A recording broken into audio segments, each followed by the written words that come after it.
Take a breath with me. In and out. Now, I want you to imagine a night so dark that the stars themselves seem to hide. A silence so heavy it feels like the earth is holding its breath. And in that silence, the crackle of fire begins. A spark, then another, and then a blaze. Flames rise against the sky, painting the night red, breaking centuries of submission in a single moment of fury. They told them, you were born to obey. They told them, you are property, not people. But on this night, with fire in their hands and steel in their grip, the enslaved answered, no, we were born to fight. Do you hear it?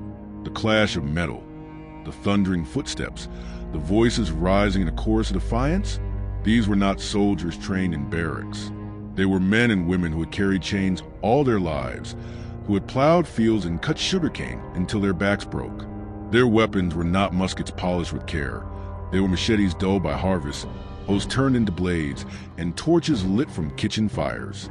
And yet on this night, those weapons carried more power than any crown or cross.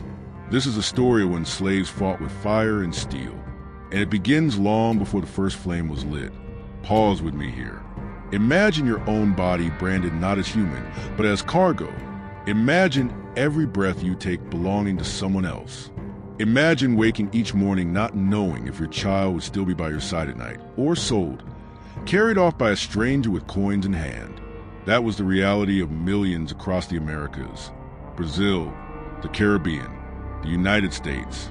Chains stretched across continents, binding not just flesh but generations.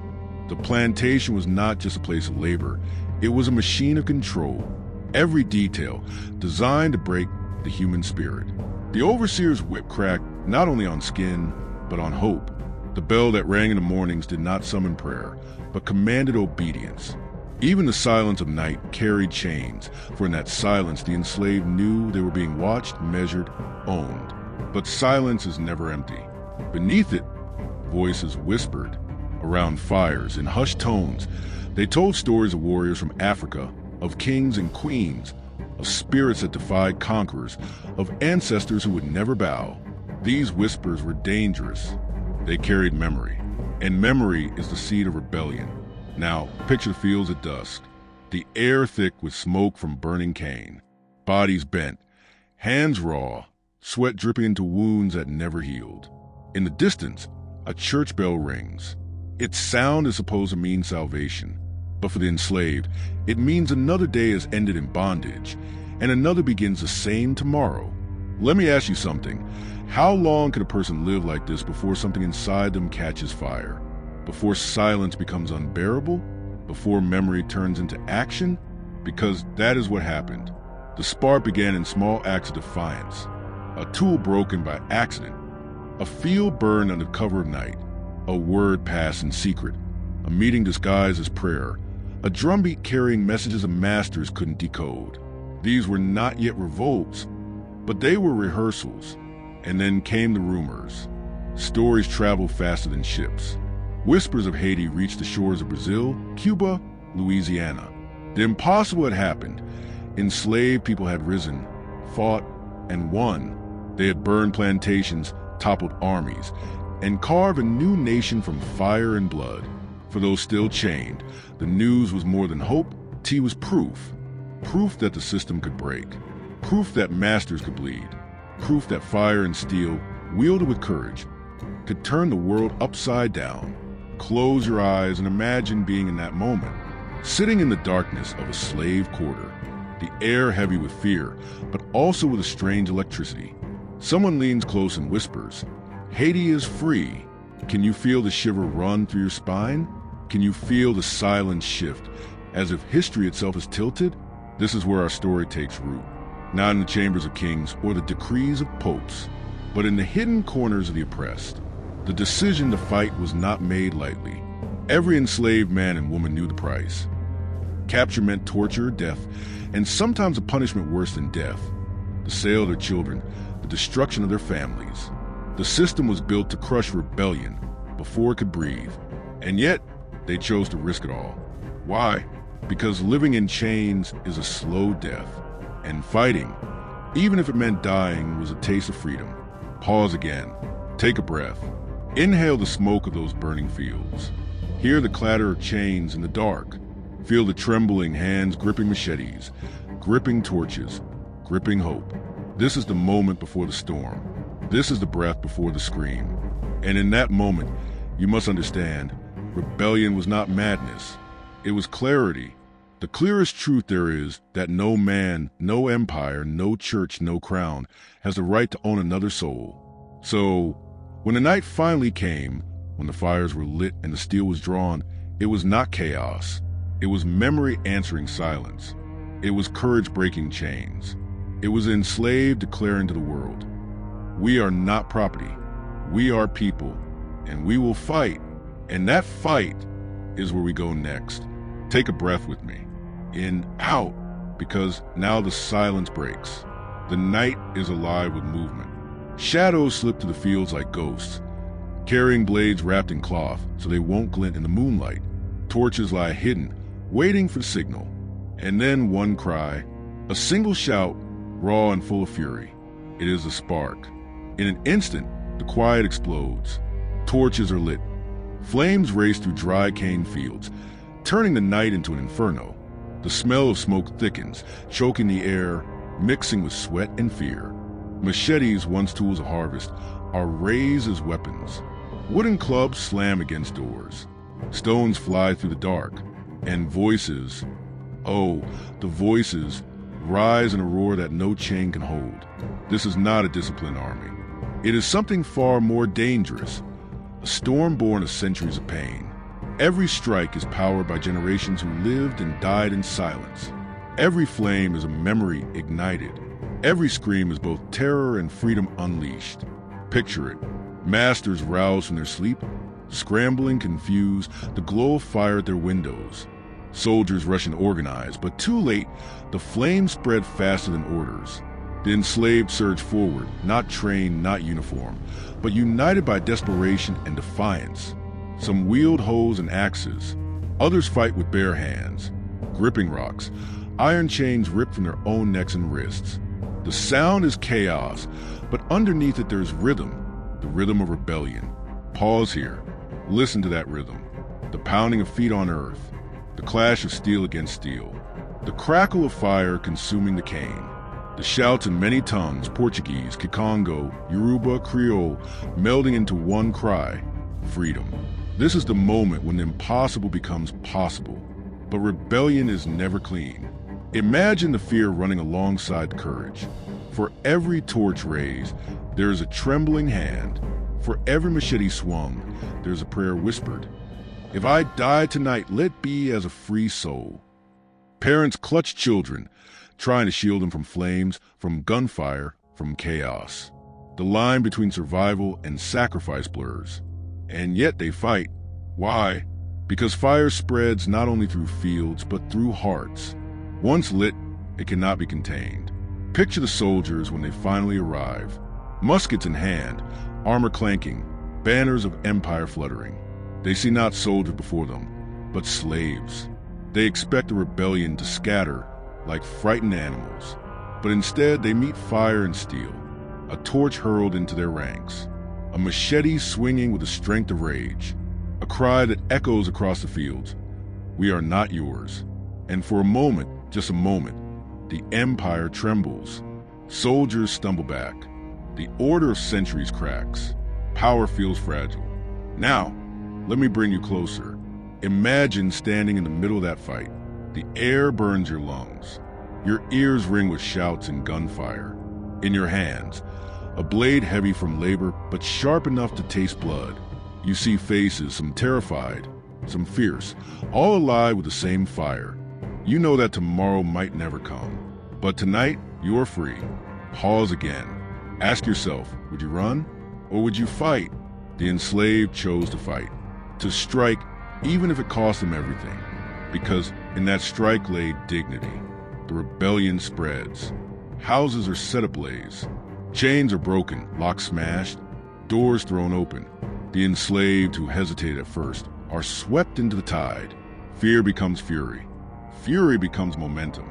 But empire is never slow to react. Bells ring in the towns. Soldiers regroup, muskets primed. Cavalry mounts up, hoofs pounding against the earth. The clash becomes brutal. Fire meets gunpowder. Steel meets steel. Flesh meets flesh. And still they fight. Think of the courage it takes to stand before a musket with only a machete. Think of the strength it takes to swing again and again, knowing each strike might be your last. Think of the will it takes to set fire to the very fields you worked in, destroying what enslaved you, even if it meant leaving nothing behind. This was not just rebellion, it was sacrifice, and sacrifice leaves scars. Children cry in the smoke. Women scream names that vanish into the night. Men fall not quietly, but shouting until their last breath. The fire does not discriminate. It burns fields, homes, bodies alike. The rebellion is alive, but so is its cost. Pause here, because this is not a story of heroes without pain. It is a story of humans who chose pain over chains. The soldiers push back. Their weapons are more advanced, their numbers stronger, their discipline sharper. Slowly, the tide begins to turn. Torches are snuffed out. Fires are beaten back. Captives are dragged away. Muskets crack again and again, and with each shot another life falls. But even in defeat, rebellion leaves its mark. Masters see fear in the eyes of those they once called property. Soldiers realize that the enslaved will not remain silent forever. Empires hear the echo of Haiti in every cry, every strike, every fire. And history itself records this night, even if in whispers. Pause one last time here. Close your eyes. Feel the heat of the flames on your face. Smell the smoke. Hear the cries. And then understand this. What happened was not madness. It was clarity. It was the enslaved proving, if only for a night, that chains can break, that empires can burn, that fire and steel in the hands of the oppressed can shake the world. This was a fight. The moment when the enslaved stood not as victims, but as warriors. Warriors with fire. Warriors with steel. Warriors with nothing left to lose, but everything to gain. And though the empire struck back, though silence tried to cover the flames, memory kept burning. And memory is where we go next. Take a breath with me. In and out, the fire has raged, the steel has clashed, and now comes the aftermath. The rebellion, fierce as a storm, begins to wane. Smoke still curls into night sky, glowing red with embers, but the torches burn lower. The shouts grow fewer. The rhythm of defiance slows, replaced by the heavy beat of boots. Soldiers advancing with relentless precision. Picture it. The fields that blaze with freedom are now littered with broken bodies. The night that sang with cries of resistance now groans with silence. The empire strikes back. Rebellion, no matter how fierce, carries a cost. And empires know how to collect. Pause here. Let's step into that moment. Imagine standing, your hands bound again, the smell of smoke still clinging to your skin. Around you lie those who fought beside you, friends, family, strangers who became brothers and sisters for one night of fire. Some lie still, others groan, wounded, dragged away like spoils of war. The rebellion is over, but its echo has only just begun. The soldiers are merciless. Captives are chained and marched back into towns, paraded as examples. Whips lash across backs already scarred. Some are executed publicly, their bodies displayed as warnings. Others are sold away, scattered so they can never unite again. The message is clear. This is what happens when you fight. But ask yourself, does terror erase courage?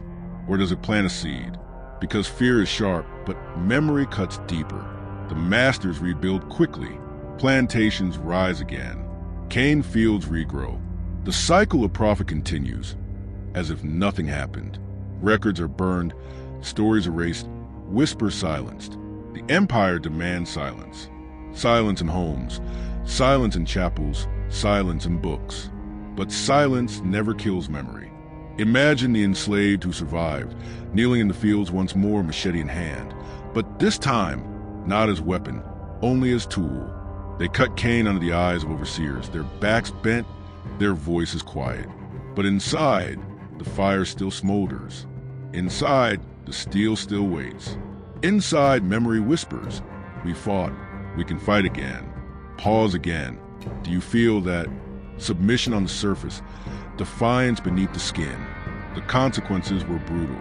Entire communities shattered, families torn apart, leaders executed, songs of resistance outlawed, drums banned, gatherings policed, even whispers punished. The empire wanted not just bodies in chains, but minds in silence. But history has a strange way of surviving, a lullaby sung by a mother to her child. Words soft but carrying echoes of rebellion. A scar passed from father to son, each mark a story. A prayer whisper at night, invoking both saints and ancestors, reminding the living that chains are not eternal. Memory became weapon. And yet, when we read official histories, what do we find? Silence. The rebellion is minimized, dismissed as uprising, riot, disturbance. Numbers of the dead are softened, leaders' names erased. Empires know the power of memory, so they rewrite it. Pause with me here. Ask yourself, how many stories of rebellion never reached the page? How many flames of resistance were smothered not only by soldiers, but by silence itself? Still, fragments remain. Letters describing fields lost to fire. Diaries whispering of trouble among the Negroes. Reports sent to kings and governors, filled with fear, demanding harsher laws. These fragments are cracks in the silence, glimpses of truth the empire could not fully bury. Now picture the enslaved survivors years later. An elder sits in a hut, eyes clouded but voice steady. Around him, children gather. He tells them of that night, the torches, the flames, the steel. He does not use the word defeat. He says, we stood, we fought, we proved we were more than chains. The children listen, wide-eyed, and in that moment, memory leaps across generations. This is the paradox of consequence. Rebellion is crushed, but rebellion also survives. Not always in fields of fire, but in whispers, songs, scars, prayers. Pause again, because here lies the deeper wound. The consequences were not only physical, not only chains and blood, they were psychological. Imagine living every day knowing you fought, knowing you almost broke free, and yet being forced back into bondage. Imagine the weight of that. Hope awakened, then buried alive. That is a pain no whip can match. But that pain is also a teacher. It whispers, we can rise again. Empires fear this most of all, not the fire, not the steel, but the memory, because memory is more dangerous than flame. Memory spreads quietly, invisibly, waiting for the right moment. And when it bursts louder than any musket. So yes, the rebellion faced consequences.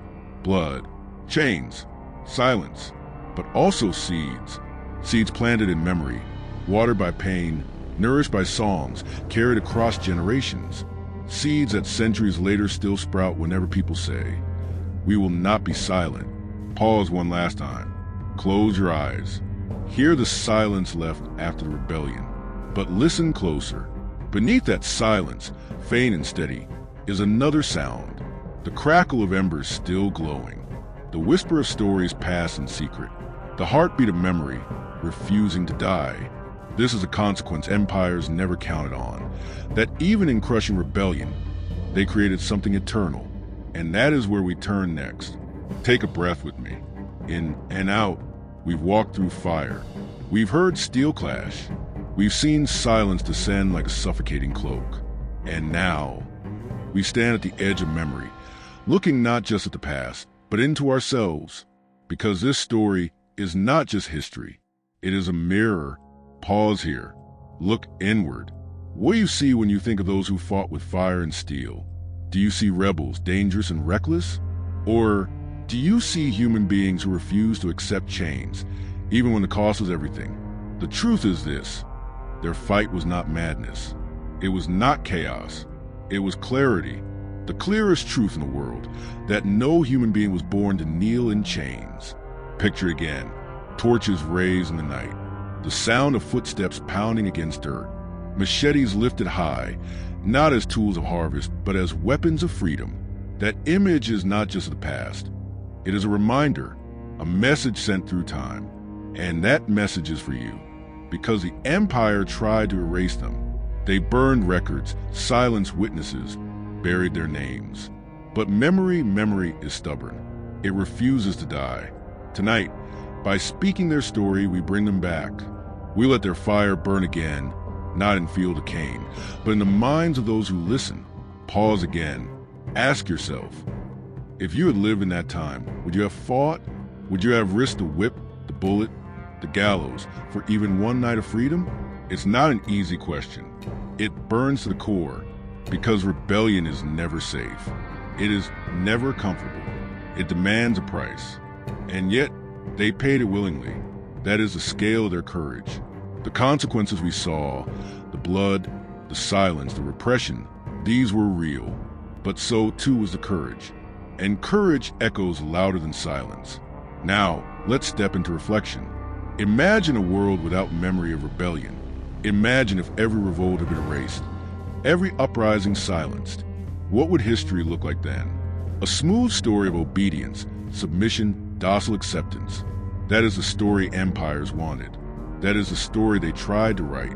But reality tore through their ink, because every chain cracked somewhere, every field burned somewhere, every voice whispered resistance. And that is what makes this story matter today. Pause here, breathe, because this is not just about them. It's about us. If they fought with fire and steel, what will you do with their memory? That is not a rhetorical question. That is a call to remember, to speak, to share, to refuse silence. Because silence, as we've seen, was the master's greatest weapon. And memory is ours. Think of it this way. A chain has many links. Break one, and the chain is weaker.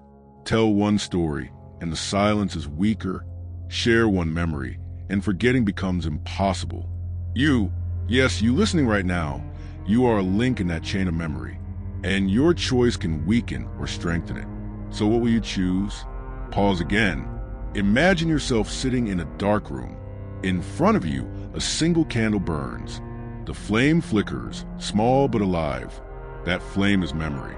If you guard it, if you feed it, it grows. If you neglect it, if you ignore it, it dies. The enslaved who fought with fire and steel, they lit that flame. We inherit it. The question is, will we let it go out or will we carry it forward? And here's the truth. Carrying memory does not mean only looking back. It means asking what chains exist today. What voices are silenced now? What injustices hide behind polished walls and holy words? Memory is not only remembrance, it is a weapon, a compass, a mirror that demands action. Pause once more, because the rebellion we've witnessed tonight was not the last, and it will not be the last. The form changes, the stage shifts, but the fight against silence, against chains, against the weight of power, that fight continues. So when the video ends, do not let the story end. Carry it, speak it, share it. Let the world know that even when empires tried to erase, memory refused to die. And now, the closing words. Take one last deep breath with me. In and out. Listen closely. Do you hear it? The echo of torches crackling, the clash of steel, the cries of those who stood, even knowing they might fall. That echo is not gone. It's in you now. It's in me. It's in anyone who dares to listen. If they fought with fire and steel, what will you do with their memory? Subscribe for more stories on the Broken Chains channel. What do you think of this hidden history? Leave your comment below, because silence was the master's weapon. And memory is ours.